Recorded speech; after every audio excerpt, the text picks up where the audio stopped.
This is Keep the Faith Ministry News. I'm Hal Mayer.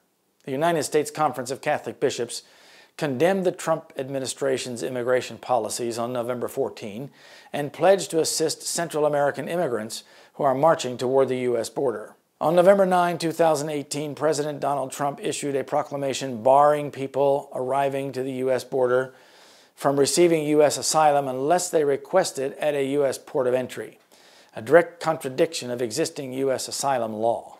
Read the official statement on the Bishops' Conference website. While our teaching acknowledges the right of each nation to regulate its borders, we find this action deeply concerning. It will restrict and slow access to protection for hundreds of children and families fleeing violence in Central America, potentially leaving them in unsafe conditions in Mexico or in indefinite detention situations at the U.S.-Mexico border. President Trump's proclamation invoked national security powers delegated to his office by Congress in 1952 to suspend for up to 90 days asylum rights for migrants who illegally cross into the U.S. The Supreme Court decided in Trump versus Hawaii that Section 212F of the Immigration and Nationality Act entrusts the president to temporarily suspend entry to any group of aliens he deems detrimental to the interests of the United States. The U.S. Conference of Catholic Bishops apparently disagrees with the Supreme Court.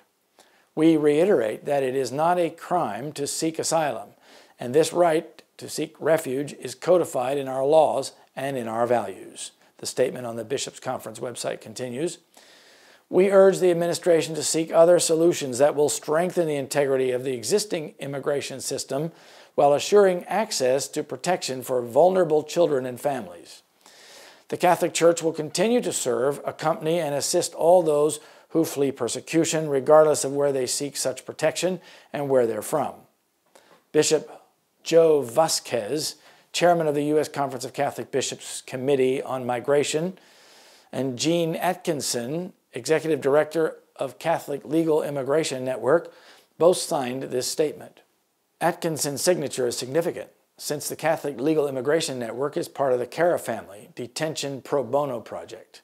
Along with immigration rights group Pueblos Sin Fronteras, the Cara Family Detention Pro Bono Project helped organize a caravan of Central American migrants seeking asylum in the U.S. last October. The U.S. Conference of Catholic Bishops claimed that its goal is to accompany and assist migrants fleeing persecution, but the Catholic Church has done little to help these migrants in their home countries. Instead, priests and bishops across Latin America are helping them leave their countries to enter the U.S. illegally. One reason the U.S. Conference of Catholic Bishops acts like an open borders lobby is that it receives thousands of new parishioners and billions of dollars by encouraging mass immigration into America. According to a report by the Capital Research Center, Catholic Charities and the U.S. Conference of Catholic Bishops received over $2 billion from the U.S. federal government between 2008 and 2015. This money is paid out in return for Catholic assistance, housing, and resettling refugees in dozens of communities across the nation.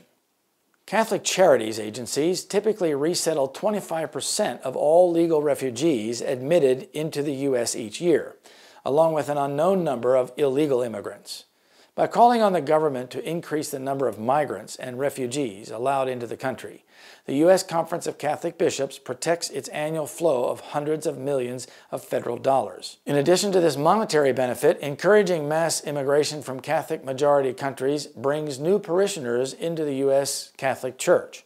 San Diego Bishop Robert McElroy stated in 2016 that mass deportations of illegal immigrants could remove 10% of Catholic parishioners from American churches. This makes the illegal immigrant community a powerful demographic within the U.S. Catholic Church.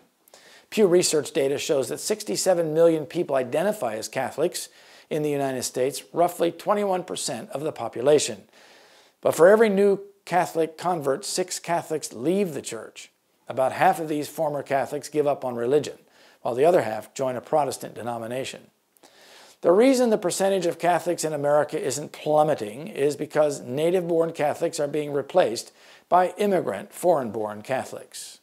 Without illegal immigration, the Catholic Church in the U.S. would be a shrinking organization of diminishing influence Immigrants moving into the country give Catholic leaders influence that they would not otherwise have. According to the Vienna Institute of Demography, if immigration into America doubled, Catholicism would overtake Protestantism to become the largest religion in the United States by the middle of the century. The U.S. Conference of Catholic Bishops supports illegal immigration into America as part of its long-term strategy to weaken America's Protestant base and ultimately transform it into a Roman Catholic nation. The Vatican is currently using the U.S. Conference of Catholic Bishops to oppose the Trump administration and help Hispanic Catholics from Latin America settle in the U.S. legally or illegally. Rome has to rise to power on the back of popular support. Encouraging illegal immigration is one of the ways in which the papacy is rebuilding its power. The Bible in Revelation 13 astonishingly declares that Rome will use the United States to collaborate with her in establishing the image to the beast and enforcing false worship on pain of death on all citizens. And deceiveth them that dwell upon the earth by the means of those miracles which he had power to do in the sight of the beast, saying to them that dwell on the earth that they should make an image to the beast, which had the wound by the sword, and did live. And he had power to give life unto the image of the beast, that the image of the beast should both speak and cause that as many as would not worship the image of the beast should be killed. That's Revelation 13, verses 14 and 15. This is Keep the Faith Ministry News. Thank you for watching.